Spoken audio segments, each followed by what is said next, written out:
Hello, everyone, and welcome to another episode of the War Report. Now, I thank you all for sticking around for our little bit of an extended edition. That was one of the longer episodes we've done. That's up there with some of the year in review episodes that we've done last week. But there was a lot to cover, and considering the fact we had, of course, missed a week before that, and I was again, some stuff came up early July. I wasn't able to do an episode, but that's all water on the bridge, I suppose. I hope you can all forgive me for that. But with that being said, starting out with some interesting Middle Eastern news, and we're going to return to tradition a little bit, and we're going to discuss Syria. So, currently in Syria, the main news, of course, is activity in Idlib in northwestern Syria, the final push in Idlib. Now, maybe my prediction of the final summer of Idlib was a bit too optimistic, but it still does seem to be edging in that direction. Maybe it will pick up as we get into August, but I still do think if we're, again, being very technical about it, like late September, September 20th, September 21st is the end of summer. Maybe not then, but I think we'll see pretty good Russian Syrian progress out of there, but which would still ultimately be the last summer of Idlib, even if they are defeated in the fall or winter this year, so long as they're not around summer 2022. I will have been right, which I think is a fair prediction, or else I would not have made it. And really, some more of the interesting news coming out of Syria came from something of a bit above Syria. And this has to do, of course, Israel's new government with, of course, Bennett in power, Bennett and his coalition between the far right and the center left social liberal party. Anything to own Likud. I guess one struggle against Likud. So just according to Israeli media reports, which of course are citing an unnamed Russian report here, it is strange right here that previous coordinations between Israel and Russia on Syria were terminated after Netanyahu resigned and the Bennett government formed, which is no surprise. Netanyahu, despite all of his faults, despite my personal feeling towards him, and I'm sure most, if not all of you, also share those feelings, he was pretty good at what he did. Like he crossed a lot of lines. He overstepped his bounds a lot. Even like again, even if you were a pro-Zionistic person, but just in terms of just to put it in more neutral terms, he pushed his luck a lot. He did a lot of things that were ultimately going to come back for him. But he was also very good at playing this diplomatic balancing beam between all these different countries, whether that be the United States, whether that be Russia, China. Again, Israeli trade with China increased under Netanyahu some ridiculous amount to the point where it came up to their second or third largest trading partner and is still in that position today. And, Netanyahu, he's a skilled statesman, I'll give him that much. And him and Putin, of course, had that very interesting back and forth relationship where they were willing to negotiate on issues like Iran and Syria. A lot of people who are more overzealous about these issues tend to look at this as Putin capitulating to Israeli interests, which admittedly, as all diplomacy does, you make concessions a lot. And unfortunately, with a situation like this, with a country that has the kind of, weight to throw around as Israel, even if not the state apparatus themselves, but the people they have behind them, namely the United States, Western Europe, NATO, again, this sort of liberal world order, which we'll get into in a couple minutes here. They were able to, of course, extract some concessions from Russia from Putin, but Putin by no means was a pushover in Syria. I mean, to the point where, again, the map in Syria today looks like what it does because of Russian intervention, because of Iranian intervention, which was also thanks in part to the backing of the Russians to the point where they could coordinate on those issues. But it looks like I don't know what Bennett's diplomatic strategy is. So far, he hasn't been in office that long, but with the termination of cooperation between Russia and Israel on matters regarding Syria, means we're probably going to see a much firmer Russian line in Syria. They're probably going to be willing to commit more, like we saw at the beginning of the intervention, like we saw in 2015, 2016 when they were just sweeping ISIS off the map. And then, of course, it got tempered as they touched the other rebel groups when it came to issues like the Golan Heights, etc. But under Bennett, who at this point now, again, things can change. Diplomacy is a very fluid topic, just the way these things work. Seems to have little interest in cooperating with the Russians, at least in that capacity. Seems to be much more in line with trying to curry the favor of the Western powers, especially with his coalition with the more centrist, center left, social liberal type of party, because, of course, he is the ultra far right Zionist, as strange as that sounds, just that dream team coalition, the one struggle against Netanyahu. I can't remember whether just made that joke on air or whether I made it to you off the air, but again, that's aside the point. But it. I think this is probably the biggest shift we've gotten out of Syria all year, and of course, the Russian Ministry of Defense confirmed statements regarding that Israeli missiles were shot down by Syrian air defenses, and also it looks like Syria will be seeking, again, more advanced air defense cooperation with Russia. Now, what that means in S 400 for Syria, setting up S 400 systems in Syria, I don't know. I know that Syria employs mainly, again, the S 200, S 300 at this point. I'm not, again, too well versed on the technology angle of that, but it wouldn't be. And I probably held to this since about 2018, since when they started selling it to Turkey.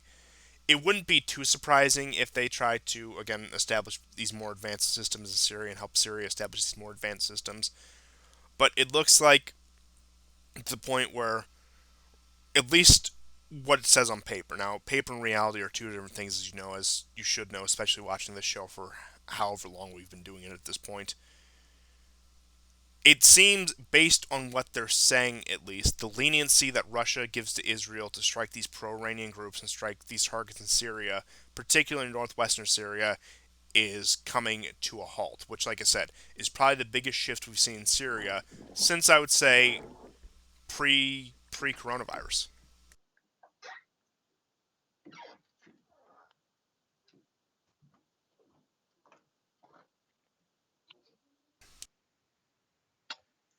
Right. And so actually, it should be mentioned that there was a Saudi paper that picked up on this story as well, basically echoing what the Israelis had said, that uh, it's changed, that Russia is now going to pursue giving the Syrians a more advanced system. However, it should be also noted that there are reasons why, like Syria does have an S-300 system, and up until now it hasn't been used, but and it's supposed to be a pretty advanced system, but according to Haaretz, it's not being used. Um, like I'll just read you a little bit. Uh, Israeli forces and the intelligence community against increasingly powerful enemies, including Iran, Syria, and according to foreign publications, Iraq, and terror organizations such as Hezbollah, Hamas, and ISIS in Syria, and according to the same sources in Sinai as well. But no less impressive and important is the considerable experience required by the IF pilots over the past 7 years. The first attack attributed to Israel took place on April 2013. Syrian anti-aircraft systems have launched a minimum of 700 missiles at IAF planes. One missile shot down an F-16 fighter jet. The pilot and his navigator ejected and were evacuated. On average, the Syrians have fired about 100 missiles a year at IAF aircraft. These circumstances even further, so it's basically going on about how the system has generally been very effective. Its achievements can be attributed to a new combat doctrine developed in recent years and operational experience, to the introduction in different arenas of stealth fighter F-35, but also to the fact that Syria has to activate its advanced S-300 batteries. In September of 2019, a Syrian defense battery downed a Russian spy plane en route by mistake, and so basically, it's outlining that they're afraid of making a similar kind of mistake of the sort that they made back 3 years ago. That might have to do something with training. It might have to do with, maybe the S-400 has a better detection system. We know that the Israelis regularly cloak themselves, flying close to civilian aircraft at a certain time when they're making an attack. And also, part of their Usually cooperation happens with when Russia is, HTS has had a bad day, or ISIS has been bombed in Deir ez-Zor, or any of these instances, and they always seem to coincide with a follow up from the Israeli Air Force. So, and you also uh, see in these cases where, as part of the Israeli agreement with Russia previously, part of that is where sometimes Russia would give, of course, Israel a heads up on what Syrian air defenses were doing. There were isolated cases of that, especially early on. But that was part of the thing where, again, they would try to walk the balance between both sides, let Israel do their damage, but not too much damage, not walk straight into a trap, while also, again, playing the game they play with Syria. But it looks like a lot of those things have been taken off the table now. right, and the Haaretz article goes even so far as to say that one of the reasons is Russia has not allowed the Syrians to fire the S-300. It's important to remember not a single S-300 missile has been launched. And so their accusation is that they're playing a double game in Syria, right? I mean, Russia's stated purpose was to find a peace agreement between Syria and Israel from the start. So, I mean, what's the double game? Um, I would say with this latest report that they're going to get more, that they're asking for more advanced systems, and that Russia is basically lost patience with Israel, means that even if Syria doesn't get the S-400, that there's a very good chance that the S-300 now will be operational, Which, right? again, yeah, that's pretty much sums it up, and that leads me to believe what we've been getting at the point where there will be much less tolerance for the Israeli actions in Syria we've seen so far because of Bennett's government. Now, who knows? This could be a long-term ploy to just get Netanyahu back in power to show, like, well, look how well managed I had the situation in Syria, which I suppose isn't saying much, but if you can go below that bar, that's just how it goes. Which it wouldn't surprise me if somebody like Bennett was able to, just based on what I know about him. But again, just this news out of Syria, just again, so far we haven't even pulled up the map on Syria throughout the past month and a half because it's been that uneventful. Now, of course, you have the regular Turkish actions in northern Syria along their occupation zone. Kurdish cells rising up against, of course, the Turkish forces and the Turkish-backed forces. So, again, just more of the usual there, resurgences of ISIS here and there. But just moving on from that into other news right here.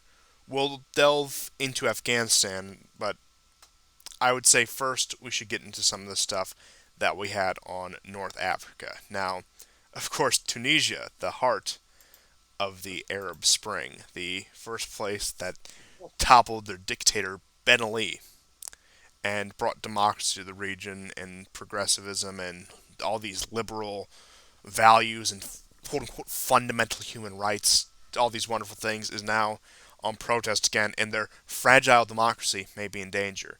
Now, of course, this is contrasted with also Algeria, who again adheres to that mixed model you get in some of these Middle Eastern, North African countries of it's not an outright dictatorship, it's still a pretty authoritarian state, but again, it's not like there's one guy we can point to in Algeria who was at the top of the food chain like we can in Saudi Arabia or Syria. And Mhm. of course, they had been increasing relations with Russia over the past 5 to 10 years. A lot of these countries had, especially in light of the Arab Spring, in light of Libya, buying weapons, mainly fighters from Russia. And again, this all leads back to Libya, which is still having its stalemate civil war between the LNA forces led by Haftar and the UN backed GNA forces. And of course, Russia and even France come down on the side of the LNA and General Haftar's forces, where the U.S., Yeah. even under Trump, cut their losses in Libya and got out of that war while still officially supporting the GNA forces. Egypt also, again, more on the LNA side. And Turkey is probably the most steadfast supporter of the GNA government, even though their Yeah. activities there have ceased. They took a lot of the fighters, of course, they had in Libya from 2019, early 2020, and moved them back into Syria, into Azerbaijan, into Nagorno Karabakh when that conflict broke out, which there have been some tensions there, not anything really worth noting a segment to, but just putting out there that things aren't at quote unquote peace there by any means. And it looks like, again, just this uprising in Tunisia, this failure of this democratic experiment, which again lasted just over 10 years, and if the protests go in the way that I would imagine they're going to go in, there's going to be a backlash against it. It's going to be at least somewhat of an undoing of this liberal democratic system that brought so much freedom to Tunisia over the past decade. And what fitting, what more fitting conclusions the Arab Spring could you have than that? Yeah. But of course, Yeah. the Then big it. question when it comes to Algeria, Tunisia, Egypt, etc., it's of course Libya, because the civil war has been a stalemate since about May 2019. Is the last time when you really got anything, when I thought Haftar's forces were probably just going to end up taking Tripoli. That's a prediction that aged very poorly, I will freely admit. But what we've had here is really just no progress in Libya, no real official ceasefires or anything along those lines. But who knows? With the turning of the tides here, who knows what consequences this will have for Libya? Because I don't know what this impending new government, assuming it gets there, or whatever fate awaits Tunisia, whether that will tip their support, again being right on the border, in one direction or another when it comes to who they're siding with in Libya. Oh, great! I just had myself a Biden moment there. You didn't hear that, by the way. And as of now, I don't think they've taken a strong position. I think they are, correct me if I'm wrong, on the UN backed GNA side, just with the kind of regime that they have. But who knows what could happen there. Again, these things have ripple effects, especially with how contentious, especially even this North African region, has been over the past decade. And we all thought, and there was to some degree, there was going to be an Egyptian intervention in Libya. So I think all these things that are happening in these countries surrounding Libya are, of course, adding up to the big moment of what is going to happen there. Right. And Tunisia is, I mean, this is as you say, it's going to probably impact Libya, but it's also probably going to impact Algeria as well. So yeah, this was part of Obama's, great Arab Spring launch pad. It all started with Tunisia. Now their president Said, he basically got in power in that way, and he's Al Jazeera is has kind of lost it. They're calling him the Trump of North Africa or the Trump of the Middle East. He berated the press. He undermined because of course he shut down Parliament, right? But the truth is, the people were cheering in the streets. Like no one got killed. I'm not saying there weren't people that were unhappy, but generally this was a popular move on his part. And of course, he went and saw another so-called Trumpian of the North African and Middle East world, Sisi. He was just there literally days before the so-called coup. So this doesn't bode well. This is going to turn the tide, I think, on Libya. Definitely, I think this marks the beginning of the end of Arab Spring, and you can look at that into a much larger context that includes, America's deep foray into the Middle East, beginning with Desert Storm, but particularly with, Bush's shock and awe, and of course the Afghan war. Those America is, of course, leaving Afghanistan. So if you look at it in the bigger picture, yes, the Arab Spring.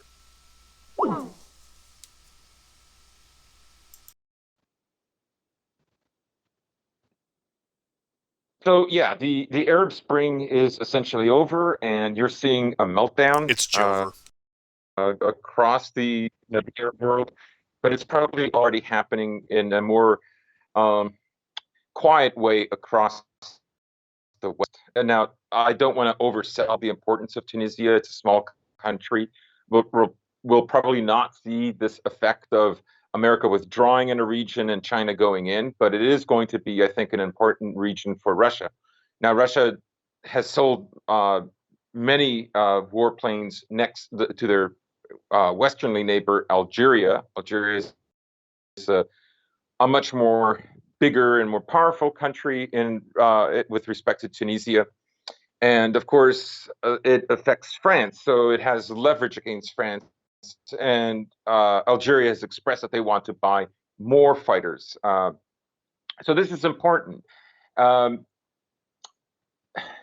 Primarily, I think the West will be quiet about it because it essentially marks the end of Arab Spring and another kind of ruined attempt with the West and the Muslim Brotherhood. The Muslim Brotherhood has been generally against Russia, historically speaking, whether it was Soviet, Tsarist, or let's say democratic.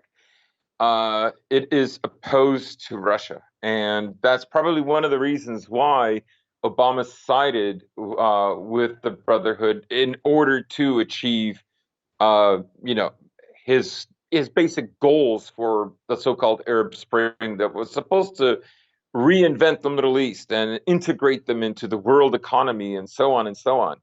Of course, that didn't work, and it was halted in Algeria. In Algeria, that failed. In Syria, what we got is a partial success that essentially ruined a country. But the initial backers, the initial protesters who fought against Assad were the Muslim Brotherhood. And of course, they have like a pretty close relationship with Turkey traditionally. And so Turkey now is all, they're all wound up by this. They're very disappointed. Their foreign spokesman Omer Telik reacted, saying, "What is happening in Tunisia is worrisome. The decisions prohibiting the elected parliament and MPs from fulfilling their duties is a coup against the constitutional order." So they're Based. they're having a freak out, right? And that's kind of funny. Of course, they were okay when Gaddafi was overthrown, or they were okay with Assad and so on. But in any case, they're using the typical, let's say, neoliberal talking points, even though they themselves are not what you would call a neoliberal country. So I think Tunisia is having a kind of effect. I think what they're also afraid of is this will have a ripple effect.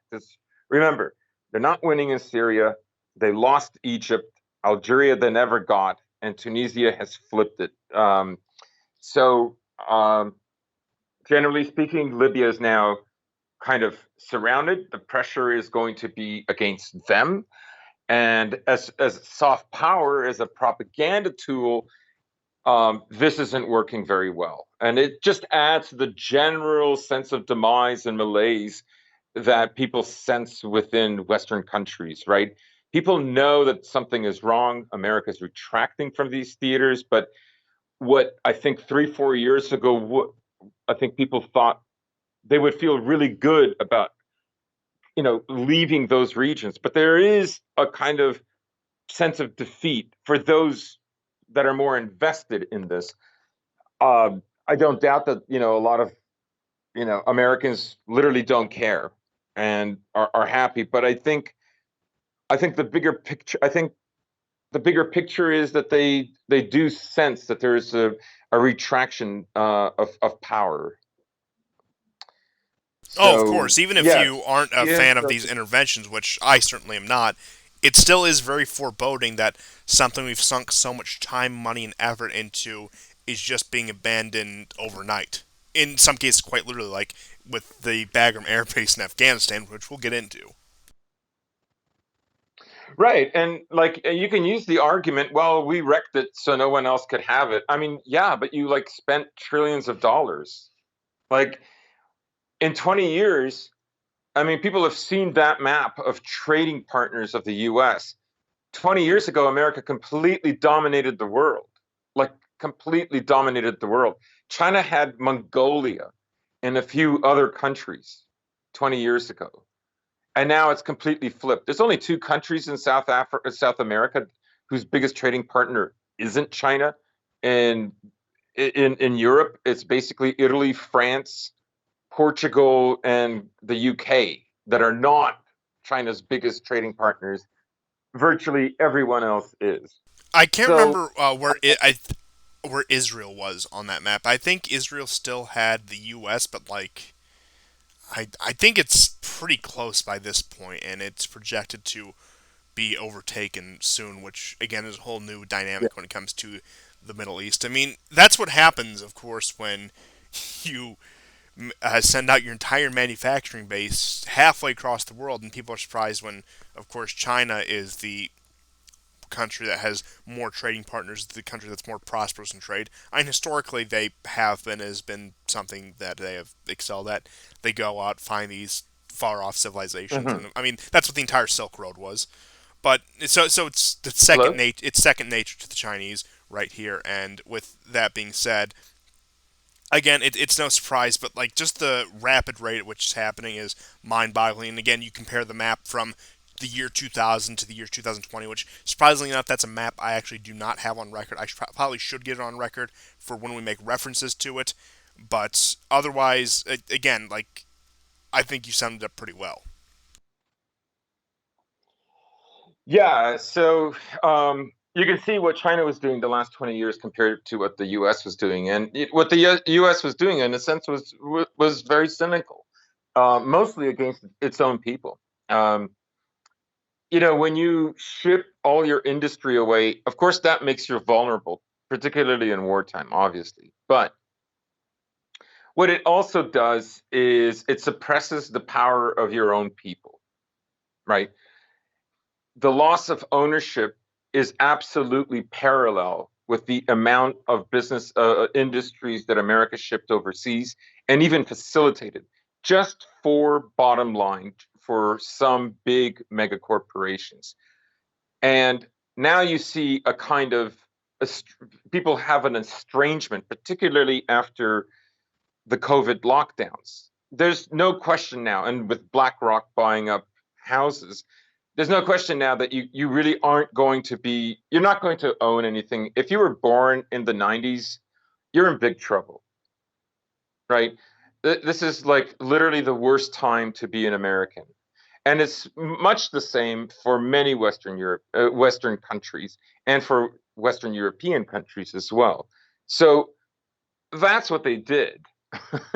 And then they fought these fruitless wars at a time when China really wasn't the greatest, trading partner ever with the rest of the world.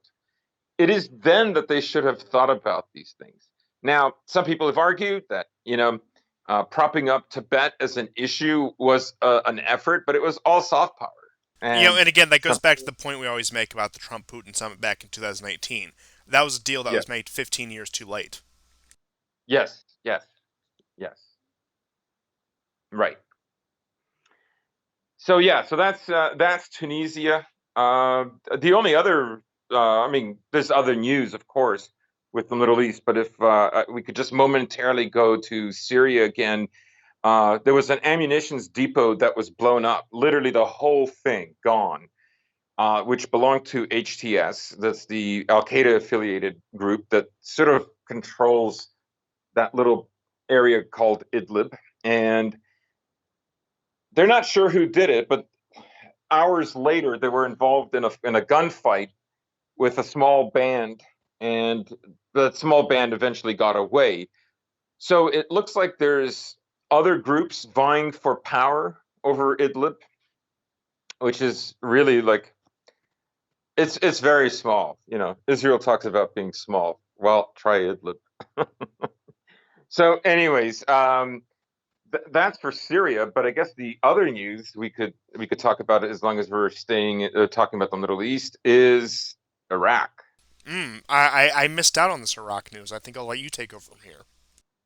Okay, so the president of Iraq came over today to meet with Biden, and they have signed an agreement that all combat troops in Iraq will no longer fulfill any more combat roles. It's estimated that it's about 2,500 troops. Now they're going to focus their attention towards training. It's interesting to hear this because just a few days prior to this, America expanded one of its eastern bases in Syria.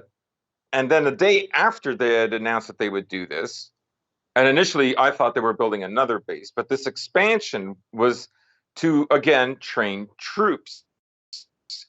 Now, for the careful observer following Afghanistan, I don't want to read the tea leaves too closely here, but that's kind of what happened with Afghanistan as well, where they increased their amount of training of the locals and they said that they would be fulfilling less and less combat roles. And eventually they signed agreements to leave. And something like that is, I think, taking place. Now, for Iraq, definitely that is taking place. As for Syria, I think it's a likelihood because logistically it would be very difficult. Like to put it into perspective, considering how many troops America has in the Gulf region, uh, in the Arabian Peninsula, it's about 40,000. So it's quite a lot. So they can routinely go, in and out of Iraq very easily. It's harder for them to do that with Syria. So if they're going to shut things down in Iraq, logistically, that gives them much fewer options for Syria. And this could be why we heard last week of Russian generals basically telling the Kurds, the Americans are going to be leaving eventually. You're going to have to decide whether you're with or against Assad, essentially. Now, I think this also might elucidate why America want to get rid of Erdogan, and that is the one great place where America could have a launch pad and directly control the situation as much as they're willing to control it in Syria would require them to have their a base in Turkey. But America is very unpopular with the Turks and has been since 2016 with the failed coup attempt against Erdogan, and that bolstered Erdogan's popularity, if anything. So now I don't want to say that the American generals in the Pentagon are stupid, but it does seem to me like a fruitless endeavor unless they're successful with some kind of a color revolution slash coup in Turkey in order to achieve that. Because you know, Turkey in the past has refused to allow the Americans to use Incirlik Air Base, which is the American air base, for them to launch certain wars. The other problem that America is Even as going to far create back in all of as Iraq in 2003, to put it in perspective. it, yes, exactly, exactly. That was a pretty big deal, and Turkey has to protect its reputation. It was the last great Muslim power. It was the last great Sunni Ummah, um, and to a great extent, it is still the most capable power within that world. Uh, I would say without question, it is. So it does still have a kind of leadership role. And Muslims, all the way from Central Asia to Saudi Arabia, do kind of look up to it. Um, the war for independence around World War One. Some of those things are forgotten, some are not. But I would say it recognizes its position within its sphere, and so that they would have to get rid of Erdogan, honestly, for this to be successful. And I don't see them being able to oust him just yet. I don't see any efforts at the moment, and the pressure is only increasing because after America makes the statement, and we expect by late November, mid-December, that America will cease all combat roles within Iraq. Um, how is, that's the pressure. How is that going to work out in Syria? Um, that doesn't give the Americans a lot of time to resolve whatever it is that they have to resolve in Syria, which would mean the ousting of Assad. So I don't know. I guess like a lot of people, the probability is that they're preparing for perhaps a showdown either in Europe or either more likely in the Asia Pacific. Oh, certainly. That's why they're uh, more or less, I would say, cutting their losses in the Middle East at this point. And we'll get into some of the news with China and the UK later. But moving on to the much anticipated topic of Afghanistan, let me just pull up my map here again. I have slacked off. I don't have the map ready, but it's been more of the usual. The Taliban has again continued their just sweep across the country, and I'll just give you a perspective of this map right here. So you'll see right here the green is the Taliban, the blue is the Afghan government slash pro again NATO forces, and the red, at least in this represents the Russian spokesman, although it can also be used to represent more left wing organizations in Afghanistan. So let me just get the Afghan key here up so I can have that all for you so you can remember what I'm talking about here, as these things can be pretty easy to get lost in. I'm sure as if you've followed this show for a long time, you would know. Even I get a little lost sometimes with some of these stories. But here we are, right there, and again, you can see that really it just becomes closer and closer every day to them taking over the entire country, just spotted. And honestly, I I'm still just at a loss for words over these past just 2 months here to the rapid extent in which they have really pushed into the country and just swept completely across it and have more or less completely delegitimized the Afghan government set up by the U.S. Now there has been some U.S. strikes against the Taliban. I guess some farewell, some good old farewell strikes against them, which isn't too surprising. Maybe going scorched earth on a couple things that we didn't have time to destroy or cover up on the ground. Like I said, we evacuated Bagram Air Base practically overnight to the point where the Afghan commander in charge of the base woke up to the U.S. forces having evacuated 2 hours ago, pretty much leaving a note on the table saying, "We're out. Goodbye. Good luck." And really, again, I think this touches back on what we were getting into earlier in the show, where it is a loss of confidence in the system, even among the people who didn't have that much faith to begin in the system to begin with. And like I said, even people like me who see like getting out of Afghanistan as a positive, but the manner in which we're doing it now and how rapidly we're doing it, and after 20 years, one can only say it's foreboding. And I'm sure you go back and listen to old episodes of this show. We were once both the opinion that any quote unquote withdrawal from Afghanistan is going to be prefaced with some sort of, well, here's the new mission we're going to have in Afghanistan, like we did from 2014 to 2015 onward, after, of course, the original mission ended. Or here's the private mercenary force we're going to keep in this country, which, again, I'm certain that U.S. operatives, maybe in just a more covert way, will still be crawling all over the country, but the ability of the U.S. to outwardly project power in Afghanistan, those days are very rapidly coming to an end and will be at an end as of next month when the repatriations from the country are complete. Now, I guess if you believe what they say officially, our take about the Russian troops in Tajikistan have been debunked by the Russian Defense Ministry, where they're saying those troops down there are not to mediate the border between Tajikistan and Afghanistan, which does make me question what are you doing there then? Because these are particularly border guard troops. Are they there for an advisory role, showing the Tajiks this is how you do it?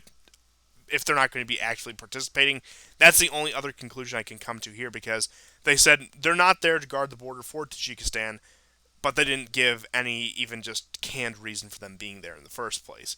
So, again, just a little bit of an update on Afghanistan. I know that you had a little bit more to say about it as well, so I'll let you take over from here.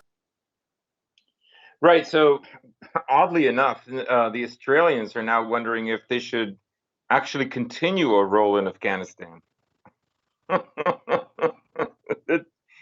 Well, you know um, who else is of a similar mind right this now, who the Afghans very desperately want to leave at this point, but who refuses to? who? Turkey. Oh yeah, yeah. That's right. That's right. So maybe Turkey and Australia will team up. So yeah, this is a bizarre statement. I think Australia has really taken on the pro-America stance. If anybody watches Sky News, you'll understand what I mean. They're very sort of hostile to China now, and very embracing of America and so on and so on. But I mean, Australia here is out of its depth. They cannot hope to do this alone. Um, so, what do I think of it? Well, I mean, I think it's just posturing, and it's not all that dissimilar than let's say the British, trolling the Russians in Crimea, or it's even less than that, honestly. Or the Brits sending their warships to Taiwan. Um, yeah, Australia is here is out of its depth. It's not going to uh, defeat the Taliban, and quite honestly, people I think will forget about it. The only way this could possibly work is if, because America does state that it has the right to strike Afghanistan whenever it feels like from its Gulf bases and from its, carrier fleet, which is always near that, that Strait of the Hormuz. Strait of Hormuz. Yes, thank you. So yeah, I'll believe it when I see it. Yeah, absolutely. And again, it's becoming just strangely enough the most stable Afghanistan has been in probably about 20 years, probably since the U.S. invasion, is also conversely the most complex it's ever been. Now, in terms of Australia, the role that countries like Australia and the UK and Canada, the Anglosphere countries outside the United States, serve in these wars are to be auxiliary forces to the American efforts there.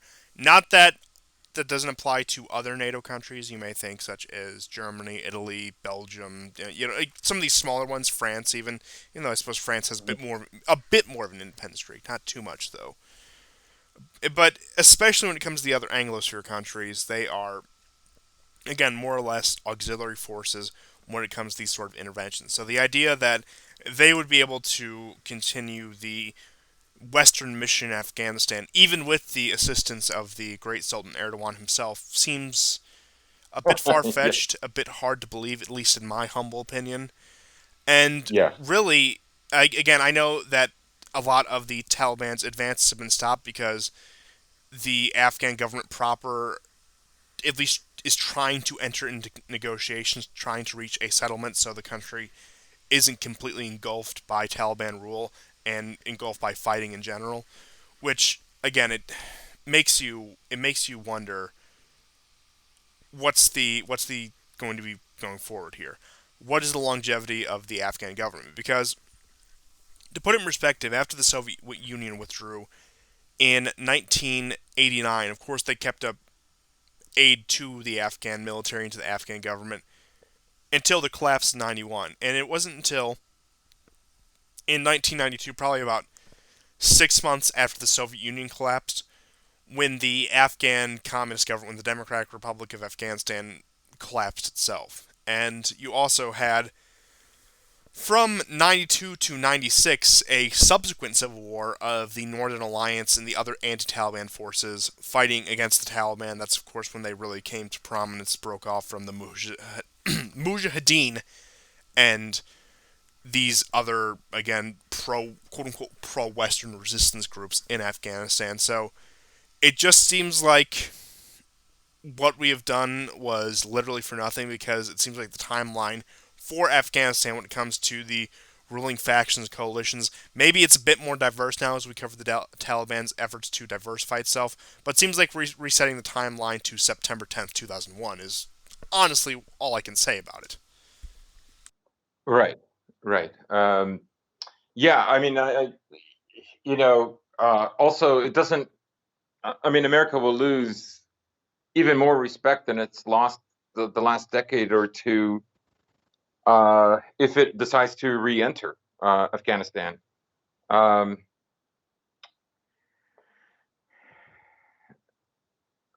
yeah. So I don't. I don't foresee that happening, honestly. Like, really, there would have to be some kind of a false flag. There would War would have to break out. There'd have to be some kind of a distraction, probably elsewhere, for America to re-enter. But this is speculation. I personally think uh, they're going to depart. They're going to play a role. They're going to have their spy network, their military intelligence. They're probably going to strike Afghanistan from time to time. They might even cynically strike, the very kind of infrastructure that they want to build for whatever reason. And let's not forget that Obama was doing that in Yemen even before the war broke out in 2014. So that was really to stoke things up. America might decide to do the same thing all over again. So who knows? But going in, ground troops again? No, I don't see it. Oh, of course not. Again, it would take another, I don't know, maybe January 6th will happen in Afghanistan. Maybe Afghan resistance forces or the Taliban, maybe they will storm the Afghan parliament, which will, of course, require our intervention, because that is the most moral and right thing to do when people storm into a legislative building and, wave around some flags and waltz around like, morons, admittedly, which leads me into my next topic right here. So the follow up from the what was it we called it back in January? The storm in a teacup. Uh, the National Lampoon's reenaction of the storming of the Bastille. All the nicknames, of course, we have for the event that occurred, the incident that occurred in early January of this year involving Washington, D.C. and Capitol Hill. Now, of course, if you listen to certain sources, if you listen to the media, one will have you believe this has been the worst attack on the United States of America since September 11th, 2001. Just the putting your feet on Pelosi's desk is, I guess, equivalent to some things that YouTube would probably ban me if I said on here, involving September 11th. But again, that's the angle we're taking now, and it Congress is having their tribunals about this. You said they sentenced one of the quote unquote organizers to this, to 8 months for, what was it? Not like plotting a terrorist activity, Right. but partaking in one. So again, some weird word game where they realize they don't have enough evidence. They realize they can't even stretch this thin enough to fit their narrative.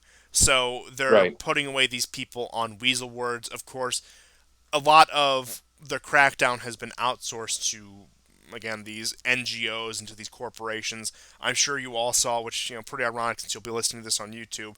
The big tech companies pretty much admitting that they work together to quote unquote counter extremist content online. So again, a lot of the outsourcing, because of the restraints on the American state and frankly just the practical limitations of the functionality of the American state, have been outsourced to these private corporations, which again everyone has known for years. They're outright admitting it, and they're saying that they're going to play a bigger role in this. And again, this is going to be a very interesting thing going forward, because it's going to be the constant equating with 9/11. That's really what they're going to do on this, to the point where we might have to cancel.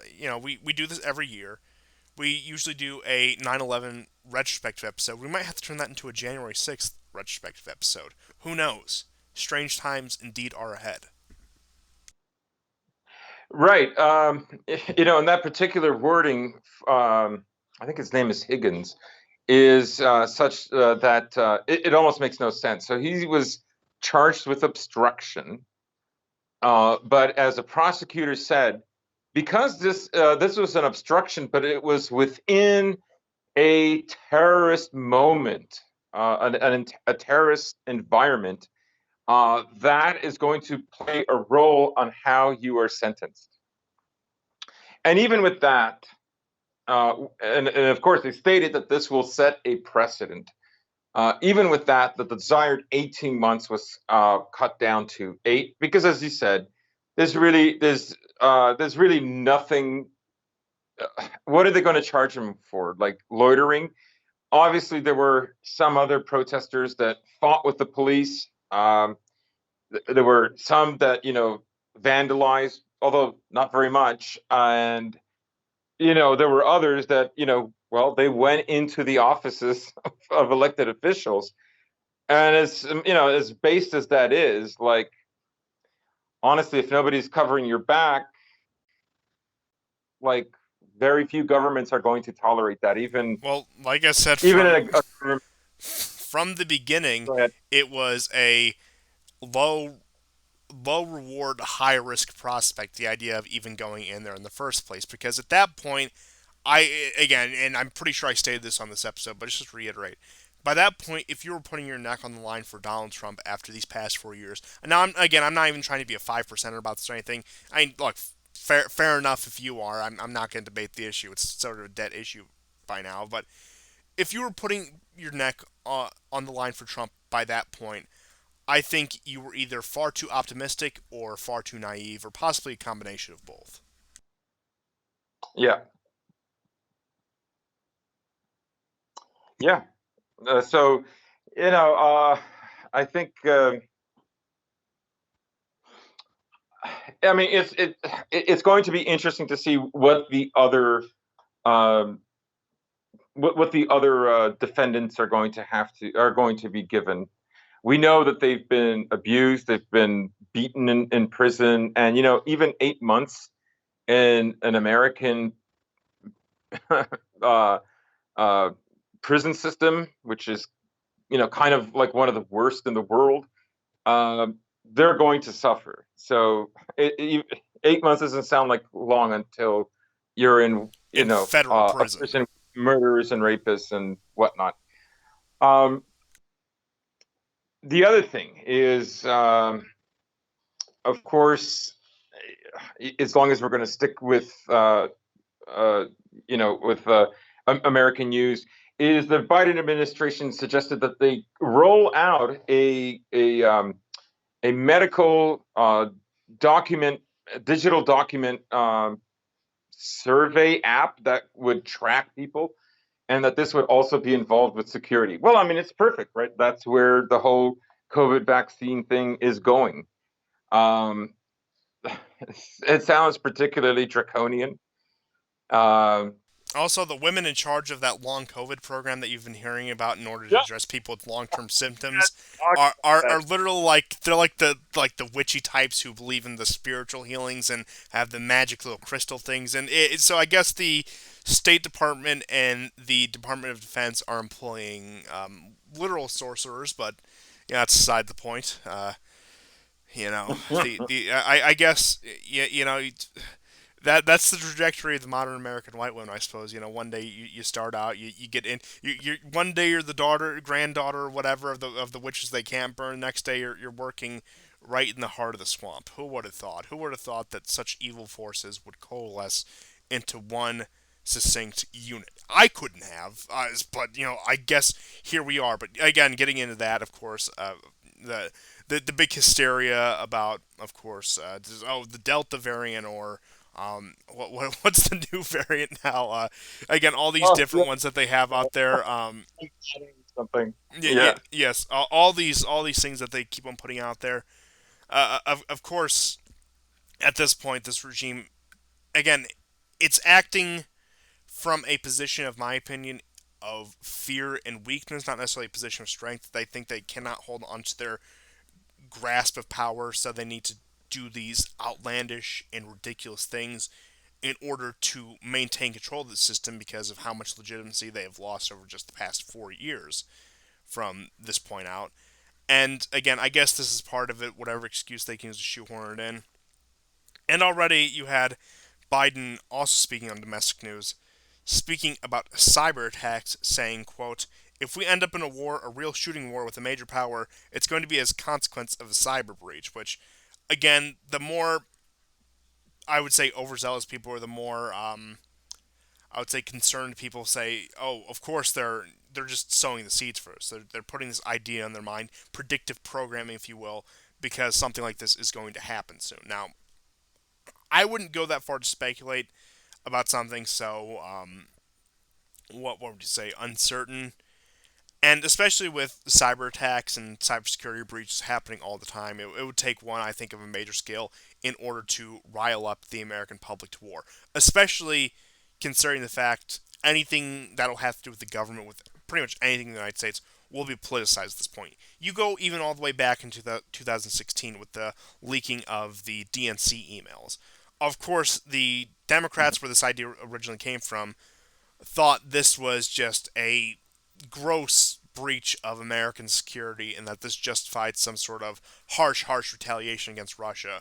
Whereas, of course, the Republicans were, oh, oh, who cares? Look, the Clintons are corrupt. The Democrats are corrupt. Look, they're telling us what we knew. Thank you, WikiLeaks. Thank you, whatever. Of course, you have Trump outright joking about like, "Hey, Putin, if you could leak those emails, that would be great." Which they pretty much used that comment to spark the entire RussiaGate investigation, if you recall. But pretty much the point being is any sort of attack like cyber attack like that or cyber breach like that, it's going to be a polarized issue because either one side is going to care or the other is not. Let's say that the RNC or some right wing institution's emails get hacked, as many right wing institutions they are, and they try to say, look at what China is trying to do to us, look what the CCP is trying to do to us, to drum that up. Of course, the Democrats will downplay that and do damage control, but my point being is, I don't think there is any event at this point that could create any sort of the unity that you would need to wage another large scale war, even with a medium sized power like Iran or Turkey. Not that I'm even saying those wars are going to happen, but Yeah. again, just put on skill. You know, and that's not even getting into the question of major powers like Russia and China. The point being is, I don't think since the fallout of 9/11, again, going back to that topic, we have had the ability to muster together the national cohesion in order to wage a war like this. Because you know why? Right. There is no trust in whatever the public says. Because you even saw, of course, on 9/11, most people believed the official narrative to the point where even a lot of the foreign policy skeptics on both the left and right thought like, oh yeah, going into Afghanistan is completely justified. These people attacked us. Of course, that quickly fell apart just over a year later with the vote on the Iraq War, with how contentious that was, how many protests were against that, and things have only gradually gone downhill since. Somebody was pointing out the last presidential landslide we really had where a president decisively won an election was Bill Clinton in 1996. Every election since the year 2000, these past 4 or 5 election cycles have been extremely contentious and down to the wire, more or less. I think Obama and Trump in 2016 were the ones who actually had a something that could be described as a like safe majority in the electoral college. But other than that, it's just been down to the wire every time. And really, again, if the government says Russia did this to us, or China did that to us, or Iran did this to us, you're going to have a good chunk, a quarter to a half, depending on what the topic is, of the American public that just says, A, I do not care at this point, or B, you're outright lying to us. So I cannot see under any scenario, maybe this is a black pillar thing of me, where any sort of event, and one may have thought even COVID, even if it would have been worse, would have been this kind of event, that could bring a sense of unity to what we call the American nation today. Yeah, I think that's a very good point, and I think it kind of dovetails very nicely with the encroachment of wokeness within the U.S. military and how that's projected outwards to other NATO members. Um, in my opinion, and we've said this before, the both of us in the last few months, I think the increasing role for the military will be to act as a kind of de facto federalized law agency, a police agency of some kind. It's going to be like what we saw at the National Guard during the very fun summer of 2020, where of course they'll crack down on the stuff they don't like. They'll allow the petty crime. They'll allow the erosion of social trust. But pretty much until their assets are threatened, it's going to be sort of, to make the cliche comparison, like a Latin American banana republic, where of course the elites and their interests are protected, while the rest of society can wallow in its own crime and squalor. So you'll have it like where the National Guard, the military, whatever, again, they're deputized as law enforcement rather than fighting these wars. And of course, you go back to Iraq, especially, you have a lot of these guys, a lot of the military, who are experienced with a lot of nitty gritty urban warfare. One may think Fallujah. Now, I doubt it would get to that level in the American public, but point being is you can put people out there in Kevlar body armors with rifles and machine guns in order to assert that, hey, we run the system and you better not act up. Right. Uh, the other, yeah, for me, this dovetails with what's happening to the military, with, what the Biden administration has been saying, that white terrorism is the greatest threat to American unity. We saw the playbook basically last year during the George Floyd riots. And I think that set a precedent. I think that's what life in America is going to be like. uh, you know, all the army commercials that came out with, like, woke women with, lesbian parents, and, brown girls succeeding in the army.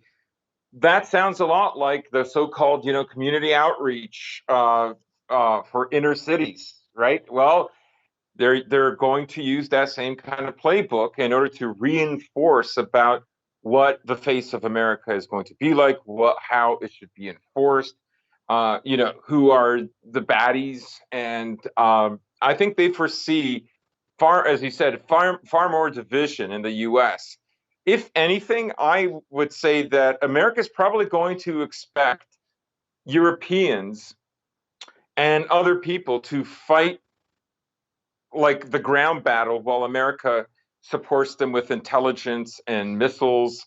In other words, fighting from a Well, distance. I think Ukraine is probably the best microcosm of this, where you have Ukraine, which is also more or less ideologically in line with the U.S. government at this point. Well, they'll take their right wing nationalists and put them into the meat grinder to fight the wars, while the American public as a whole is uninvolved, and while the government of whatever client state is uninvolved. So it's going to be like a double proxy war, if you will. Yeah. And the other news is, the NATO has moved to space. It's in Virginia now, right? It started out first in the UK in Belgrave, and then it moved to Brussels, Belgrave Square in London.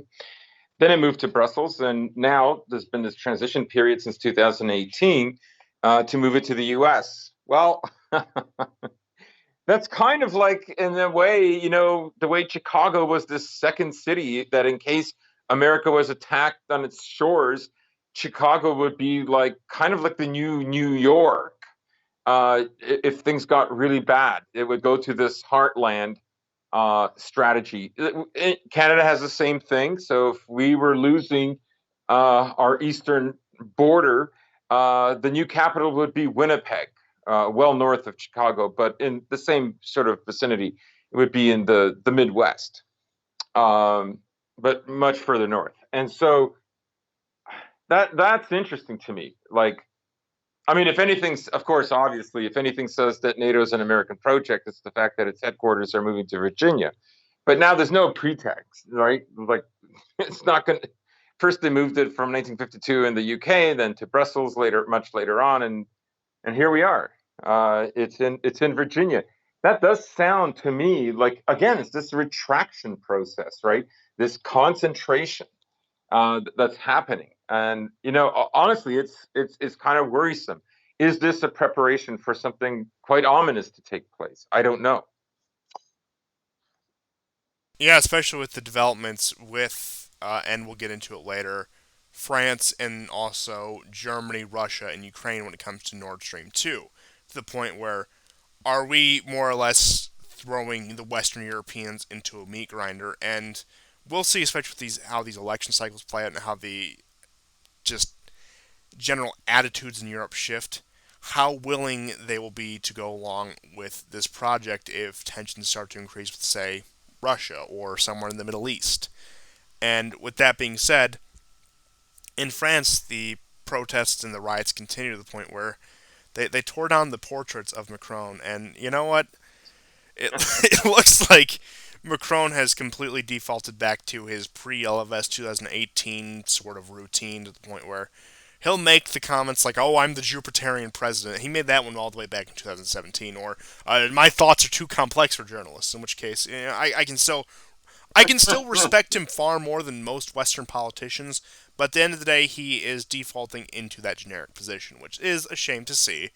But the elections in France, of course, are coming up in April and May of 2022, so we will see how much longer he can hold on to office and how much he'll have to pivot to the right or pivot to the center in order to hold on to these things, or just whatever direction he has to go, what kind of coalition he's going to build, because so far there is no clear challenger to him so far. Now, I know France is the two-tiered election system where they have the first round, and then they have the top two compete for the second one until one takes a clear majority. But of course, everyone projects it's going to be Le Pen or somebody from the Front National or National Rally or whatever they've had to rebrand themselves to now. But again, so generally more from the right and the right-wing populists. It is possible you could get a more lefty candidate, a more socialistic candidate, such as though the one guy's name escapes me, who's head of the Socialist Party over there. But it could be that the opposition comes at him from more of that side of the left, the French left, and Macron is forced to pivot to the right in order to make up for that lost ground. But again, that's all very uncertain when it comes to the French elections. But what we do have some certainty on is Biden, to my pleasant surprise, has more or less thrown Ukraine under the bus between Germany and Russia. Now, I'm still just waiting for the comparisons to Molotov-Ribbentrop and appeasement, and again, just all the World War II tripe where they threw an innocent, smaller country between these two large powers so they could, devour and cannibalize it. And just to read just briefly over, of course, the RT piece, so take it with a grain of salt, of course, it is Russian media. So Washington and Berlin have struck a deal that would see the American opposition to the almost complete Nord Stream 2 for transporting Russian gas in exchange for Germany promising extensive investments in the Ukraine. White House officials confirmed the existence of the agreement on Wednesday, details of which were leaked to the press earlier in the week. Under the four-point plan, Germany and the U.S. would invest in energy securities and green energy in Ukraine. The Three Seas initiative they're investing in Intermarium, and spearheaded by Poland and Croatia, of course. Now, Berlin also pledged to push Russia into extending current gas arrangements with Ukraine, which provides Kiev with $3 billion in annual transit fee through 2034, and promised to back sanctions against Moscow if it commits quote-unquote aggression against Kiev. And the statement from, of course, Victoria Nuland, hold on, I'm not going to do the voice for it. I might, but I don't think I'm going to this time. Should Russia attempt to use energy as a weapon, and again, we went over this quote from Newland last week, or commit further aggressive acts against the Ukraine, Germany will take action at the national level and push for effective measures at the European level and at the national level, including sanctions to limit Russian export capabilities to Europe in the energy sector. And of course, again, that's what Newland said that. And the joint statement with the German Foreign Minister Heiko Maas, of course, it was almost a copy paste of that. But what you do have is Ukraine slipping into ever increasing irrelevance. And again, this is sort of a recap from last week, but this more or less just confirms what we have been speaking of for the past 2.5, 3 years about the fate of Ukraine, about the fruits of the Maidan. And I do think that watching this, I think it is yet another concession because will future color revolutions bear the same fruit if that is the fate of Ukraine? Was Belarus more or less a failure? Did it flop on its face and Lukashenko still in power? because they saw the fate of Ukraine. Will these Balkan countries, such as Serbia, such as Macedonia, who are considering further European integration, see the broken promises to Ukraine and heed that warning? Look, there's been cases before, and I've been surprised where these countries have looked at that or have ignored it and gone ahead and walked right into the same trap. But I think as time goes on, it becomes harder and harder to ignore what happened to Ukraine, all the broken deals, all the, again, short sighted promises, all the things that were not lived up to. And really, I think other European countries, especially Eastern European countries, may start to take that to heart, but I suppose time will tell. Uh, yes. There's several other things, about this deal, and one is the transit fees. Are they going to extend the transit fees for another 10 years when 2024 comes around? Because that's when that's when the transits stop. So last year uh, was the end of Russia's agreement with Poland. So Poland is no longer getting gas that it can charge transit fees for. And with Ukraine, it's slightly different. And I think here's the thing: uh, Putin is on a tightrope right now. On the one hand, he has lost, I think, a certain amount of significant credibility with the Russian public.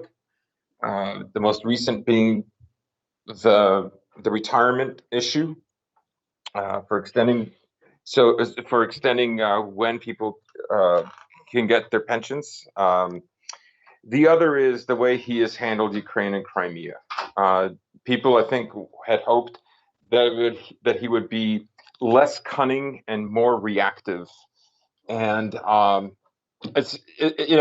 think the Russian pride has been quite hurt. I don't think a lot of them want to climb back into global relevancy in the way that he's doing it. And I think that disappoints them. So, what am I saying? I'm saying that there's a lot of antagonism right now against Ukraine for the way it's behaving, and they would like to see Russia not extend um, um, delivering gas so that it can allow Ukraine to have transit fees. Um, this is understandable because basically what Russia has been doing by doing this, and Belarus has betrayed Russia a few times as well. All these countries benefited basically from using Russian pipelines, and they were all at one time either mildly hostile or selectively hostile, or in the cases of Ukraine, like extremely hostile to Russia. And Russia was essentially funding them to do that. Now, I think one of the strategies is to win back Ukraine. That there is no forceful way to win them back. And I understand this strategy because I think one of the things people maybe don't realize is nationalism in the way that it is formed as an organizing principle for peoples and ethnicities, right, is still relatively new, right? I think prior to this, we understood that they were like either you were a bunch of disbanded tribes or you were part of some greater civilizational complex, and that in itself would be over time multi-ethnic, even multi-religious, and sometimes multiracial. And what you see is like countries like Iraq and Afghanistan, like they can stand up to these people. Like some of them have never stopped being warriors, and I would say that there isn't. It's very difficult now to actually take, like, the mentality has changed in the development of the nation, right? Ever since the end of the Reformation period and the wars of the Reformation, which were largely really about nationhood and less so about religion. because you had Catholics versus Catholics, Catholics teaming up with Protestant versus other Catholics. These were sort of the trial and error phases of nationalism. And Napoleon can be seen in some senses as a proto-nationalist, although he wanted an empire and so on. Um, so it's very hard. We were talking last year about the individuation process of both individuals and countries. And so it's very difficult to actually take over people now. There's a new consciousness structure, and you simply can't do it. You can't force them to. And you have like a lot of statelets as a result. Just take a look at, former Yugoslavia. But there's other areas as well in Europe that are like this. Take a look at the pressures that are developing in the United Kingdom with Scotland wanting independence. It's very possible within the next 10 years, and I mean extremely possible, that Scotland will be an independent country from England. Yeah, and I then of course do that broaches the Ireland question again, and just stability of the UK in general with Brexit, with whether we should align ourselves with the Anglosphere or Europe, because of course Scotland, one of the big things about their independence referendum was almost immediately it was assumed that they would be integrated into the European Union, especially with the agitation after the Brexit vote. And depending on what direction the European Union goes in, that could still be something on the line of a lot of Scottish people. So, again, you make a good point that out of honestly all the Western countries, I'd say the one most at risk of fracturing is the UK.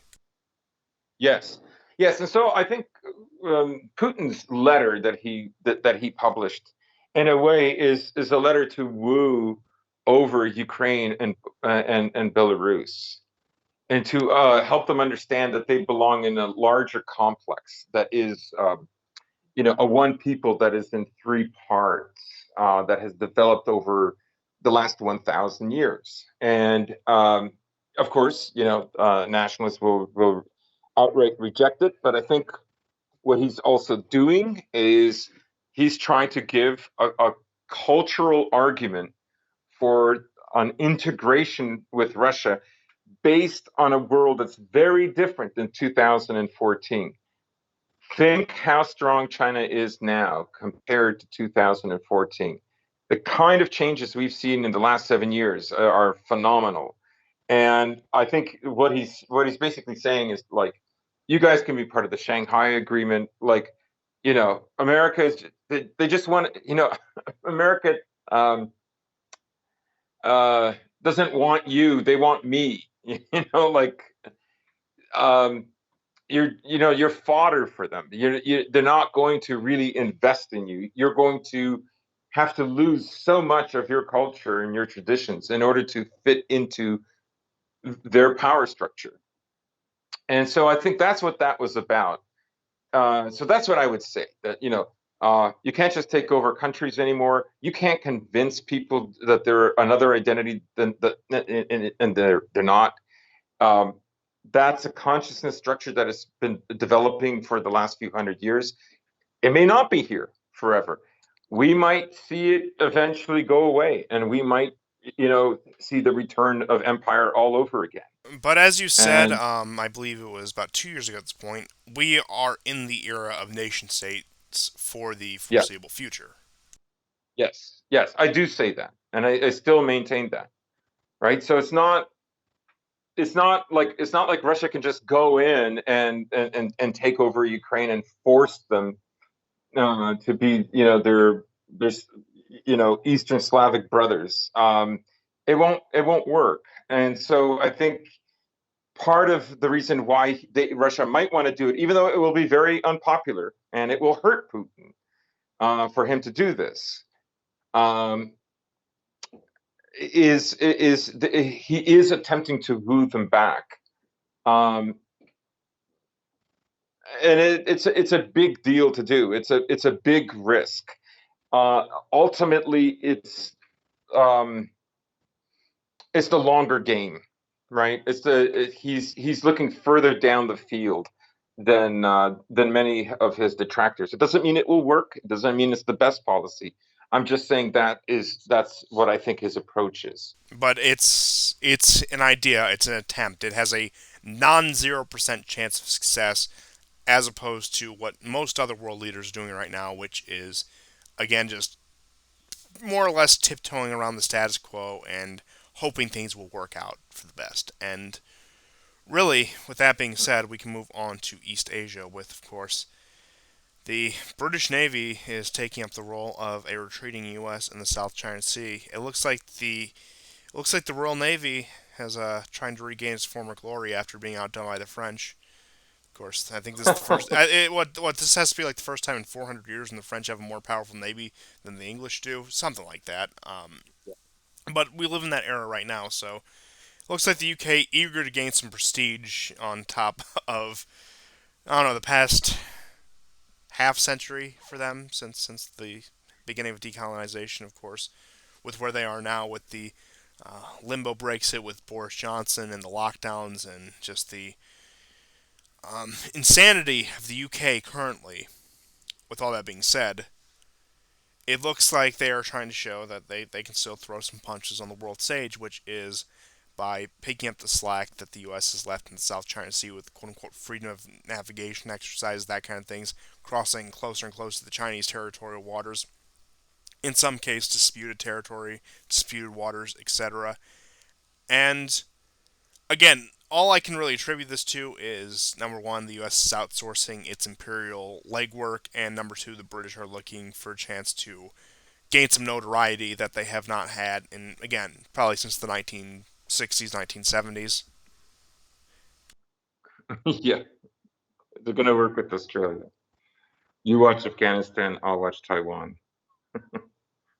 You watch the neighborhood, we'll watch the skies. Still one of my favorite memes to come out of just the past 10 years. Just Yeah, it is. It is very good. um, You know, you go I ahead. think they're there to provoke. Essentially, they're going to do what they did with Russia. Uh, how serious are they about this provocation? I mean, again, I hate to go back to what you were saying earlier about Biden, but Biden, basically talking about if there's a shooting war, it's going to be because of a cyber attack. Well, which country has been accused of so many cyber attacks? Yes, Russia, but you know, the thing with these cyber attacks is you can fake it like it is coming from Russia, Oh yeah, I think one of the I or it think can, I think it was Snowden himself who, of course, is sort of the go-to guy on these things, being the guy who had access to all these files and dumped them, saying if a cyber attack looks like it's coming from somewhere, it's coming from somewhere else. right, right, and so it is worrisome. Like you don't know whether like what will the UK gain out of this? Honestly, um, I think in many ways the Chinese would probably be more willing to hurt the British simply for being at such a great distance away. But what would that usher in? I, you know, I I don't want to dwell on it, I do frankly. think I do think we're missing another important angle. Maybe those Royal Navy ships are full of black tar heroin.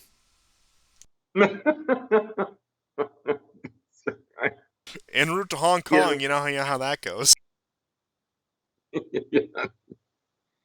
Well, I mean, the British do love their tea, right? So, Oh yes, of course, of course. But with that being said, some more optimistic news out of Asia is it looks like after the fallout of Trump's summit with Kim Jong Un in Hanoi 2 years ago, back in February, almost 2.5 years ago at this point, South Korea and North Korea have once again restored severed relations. Now, you'll recall in the early days of 2018, they began building those conference centers on the borders and demilitarizing and taking down propaganda speakers. And it was almost on a weekly basis where Moon and Kim were meeting each other in those hubs, if not just their delegates, their diplomats meeting each other. And again, after Hanoi fell apart, it looked like that came to an end. Now, even when there was freeze over after the first Korean summit that Trump had in where was that one in Singapore, you had continuous talks and cooperation between North Korea and South Korea. And I guess in a world where the U.S. is playing less of a role, like we see under Biden, that the Koreans are willing to enter into inter-Korean dialogue again. Now, that could be because of the recent threats exchanged between China and Japan, where China more or less threatened to nuke Japan, Japan threatened retaliation, and of course, Japan's statements on Taiwan. So it does look like, just because of the inherent instability of the region, then getting into, of course, the British ships moving into the South China Sea, that North and South Korea might be coming to the conclusion that they did, I would say they did previously, that they have much more in common, much more to gain by cooperation than rivalry, which is, again, I was expecting. I was a much more optimistic man back when I made that take, but I was expecting at first North and South Korea to be on a pretty steady path to reconciliation, and who Mhm. knows, this recent storm in East Asia, figuratively at least, I know there is then there are some literal storms in East Asia right now. I'm not referring to those, at least for the time being, has shown them the potential of intercooperation with each other, and that putting aside hostilities and acting as one Korean nation, maybe, or at least one Korean people, maybe two nation states, may be in their best interest if they don't want to see another century of being a playground of foreign powers, whether that be Western powers, Japan, China, etc. And I think, again, this is early news. This is something that is just not developing. But I do think we're seeing what was dropped back in early 2019 being picked up again and being, again, given another attempt, because of course they tried to do it before this. 2018, 2019 were their most successful attempts at this. But I do think, again, just with the state of the world in general and just the neighborhood that they're in, they're looking at their surroundings and thinking it might be time to, again, work on this situation again. Right. And for very different, I mean, for one reason, and then for very different reasons once you parse out that one reason. And that is if America is going to a kind of retraction, uh, possibly to focus in a more concentrated way on China and maybe just maintaining the Arab Peninsula as best as they can, then that would mean for the Koreans, for the North Koreans, that means great. The Americans are not here. Um, so we have more leeway. And for the South Koreans, great because the Americans aren't here.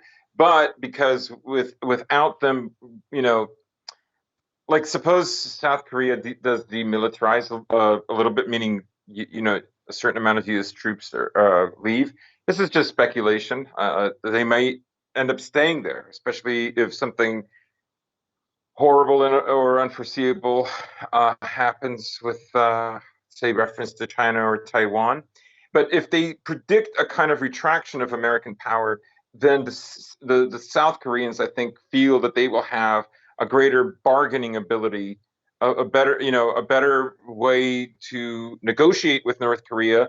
It would probably mean more concessions to North Korea than America would want, but I think it's still early. I think the two Koreas are testing the waters right now.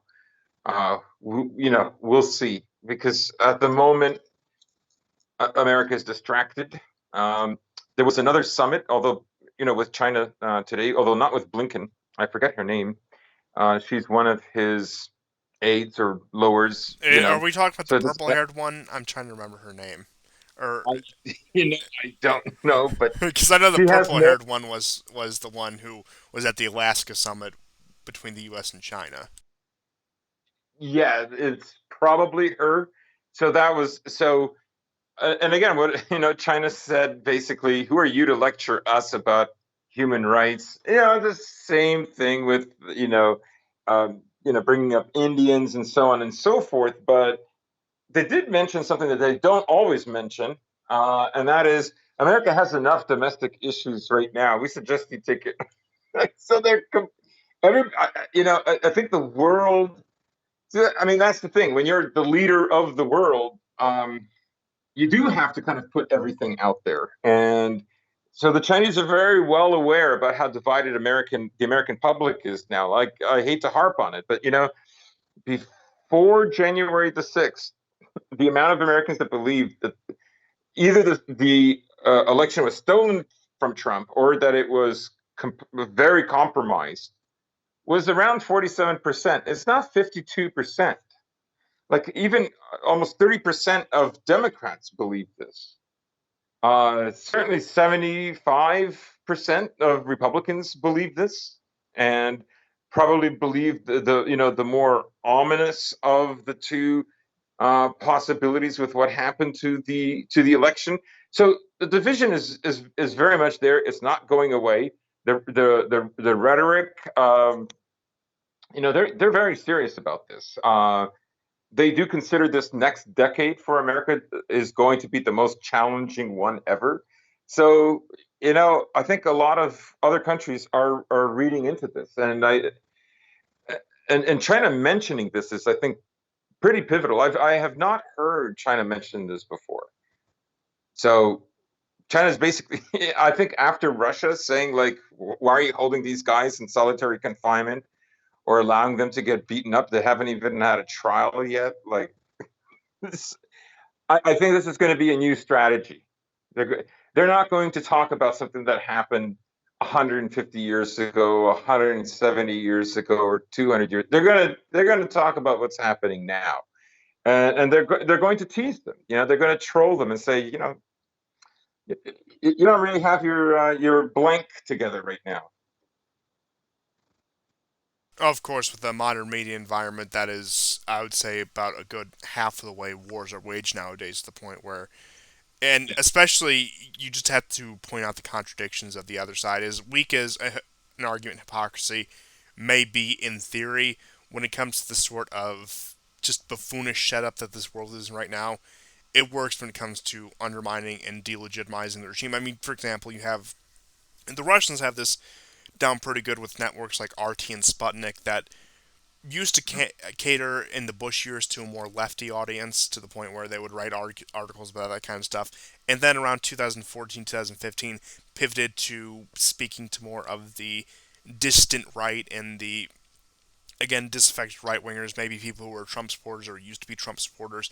And really, all it takes is pointing out, like, look at the stupid thing that your government is doing. Do you think you owe them any loyalty? Do you think you owe them anything, really? And again, it just goes down to pointing out what are more or less obvious problems to undermine a regime. And you would think that the State Department, Radio Free Europe, the CIA would have this down when it comes to Russia, but it seems like every time they push one of these protest movements in Russia or Eastern Europe, it's about these. It's like they're stuck in 2003, 2004 about these vague ideological abstractions such as freedom, democracy, press freedom, whatever, blah blah blah blah blah. Rather than pointing out, and you do see this sometimes, but it's rarer, especially when you get these protests, these color revolutions talking about living conditions. Now, one thing they like to default to is corruption, because that's just an umbrella term that can be used for pretty much anything. And yeah, that's no exception when it comes to the Western world either. You can call pretty much anything corrupt if you don't like it. But again, it just seems like when it comes to this art of, some call it fifth generation warfare, the Russians seem to have it in the bag when it comes to, again, those kind of media outlets. And again, it's about just pointing out that, like, what do you owe this regime? Why is it your friend? Why are you going to bat for somebody who fundamentally hates you? They say that we hate you. No, we couldn't care less about you, is pretty much what they say. But your own government just actively despises you. And it's, again, love or hate Russia, love or hate China, they're not wrong right there. And now, whether dissidents in this country, now, of course, I've never, advocate for, espionage or sedition because of whatever. But you know how that goes. Just getting those clarifiers out of the way. Again, now whether these distant groups will cooperate with Russia and China, time will tell. But point being is, it's the main goal of Russia and China, and they're not necessarily wrong to point out, hey, the system doesn't work anymore. And it's really playing on what we said, where it comes down to the question of apathy. It comes down to, it's just a matter, the way that the American empire falls is just people just disengaging and divesting from the system, saying there's nothing worthwhile left for me in this, and just calling it there. Right, and I think I think it's kind of funny that guys like Matthew McConaughey, was talking about, America's just a it's just a baby. It's like it's not though. It sounds cynical. It sounds uncertain, and it's lost two things that defined it. It was its optimism and its idealism. Um, so yeah, um, it's Yeah, but like it I always is well, say, young well nation in articulated. an old civilization, I suppose. Yeah, yeah, that can be an apt way to describe it. But But yeah, I would. Yeah, go ahead. if you have anything further, now is the time. If not, I'm going to bring it to a close. Yeah, the only thing I would say is we're going to have to see what happens with this referendum in Hungary. As you know, the EU is putting tremendous pressure on Hungary for its curb on LGBTQ propaganda in their schools and in public. So there are five important questions. The EU is if Orban is strong and he decides to stick with this, um, we are going to see fireworks go off with the EU. Um, Also, there's a lot of pressure that's mounting on Poland right now. Poland. Uh, it's funny. Newland mentioned the three Seas project: the Adriatic, the Baltic Sea, and the Black Sea. And now our articles that say that that is scrapped. We're not going to do that. That was more of a Trump project. You can see that Trump was actually harder on Russia than Biden. There's no question about that. It's not a conspiracy theory. So that's all I have to say. We'll wait and see for the referendum, guys, and to see how it goes, and see if Orban is willing to fight them. We mentioned in the last episode that he has, more leadership, and he also has a country that's much, much more skeptical of the EU than Poland. Oh, of course. And with that being said, we will touch on that next week, which will be our first episode in the month of August, which means we need to get in touch with File Varangian and see what he's up to, if he is still in these circles and willing to come on, because he's been more or less radio silent from what I've seen, not to give away too much about his personal whereabouts. But I'll certainly get in touch with him over this next week or so to see where he Hmm. stands, where he lies, whatever he's doing. Perhaps he's busy preparing for the charge into Ukraine as he was at the beginning of this year. So, but yeah, again, just be on the lookout for that and be on the lookout for us. And thank you everyone for tuning in, and goodbye.